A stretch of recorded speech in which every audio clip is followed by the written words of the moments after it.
Hope for an Australian man kidnapped in the Philippines. Warren Rodwell's abductors demand ransom for his release. It's 6 a.m. on Monday, the 2nd of January. Good morning, everyone. I'm Ron Wilson. Also this morning, Iran test fires a medium-range surface-to-air missile as the US brings more sanctions against Tehran's nuclear program.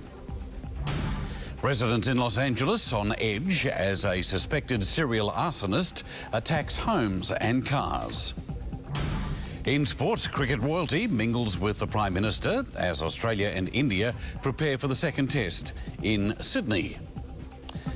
Here's a brief check of today's weather. Hot and dry northerly winds will be pulled into southeast Australia ahead of a trough. This trough will produce showers and storms from WA into western South Australia. An onshore wind will cause a few showers along the Queensland coast. There's new hope this morning. Authorities will be able to free an Australian man who's been kidnapped in the Philippines. Police there say Muslim militants have demanded a ransom for the freedom of Warren Rodwell and have sent photographs proving he's still alive.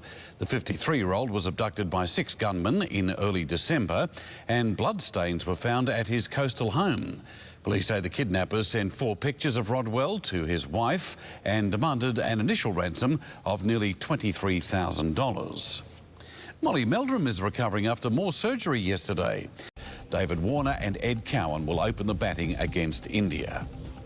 Still ahead, warnings from authorities in Victoria with the mercury, as we just said, set to reach 40 degrees today. We've got the details when 10's early news returns.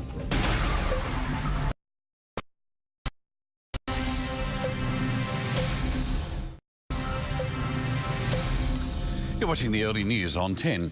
Defence Minister Stephen Smith is under pressure to allow the Defence Force to reinstate the Academy Commandant, who was stood down after the Skype sex scandal. ADFA Commander Bruce Kafer was sent on leave after the Defence Minister publicly criticised his handling of disciplinary procedures over the scandal. In March last year, a female cadet was unknowingly filmed via Skype webcam having sex with another cadet. Mr Smith ordered an investigation of how disciplinary procedures were handled, but a report shows no so-called hanging offence on Mr Kafer's part, and officers believe he should be reinstated. 2 young men have been run over and killed on the New South Wales mid-north coast. The men were hitchhiking on the North Coast Highway near Port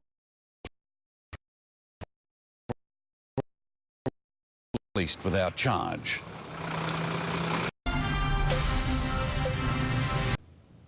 Now let's have a look at the national weather before we go this morning. Brisbane mostly sunny and 28 degrees. Sydney sunny, 26. Canberra mostly sunny, 35. Melbourne very hot. Watch out down there, top of 40 degrees. Hobart mostly sunny, 27. Adelaide a top of 40 degrees as well. Mostly sunny in Perth, 31. And Darwin thunderstorms and 34 degrees. Recapping our top stories this morning, there's been hope the Australian man kidnapped in the Philippines is alive. Warren Rodwell's abductors are demanding ransom for his release. Iran test fires a medium-range surface-to-air missile as the US brings more sanctions against Tehran's nuclear program. And that's 10's early news. I'm Ron Wilson. You have a good day.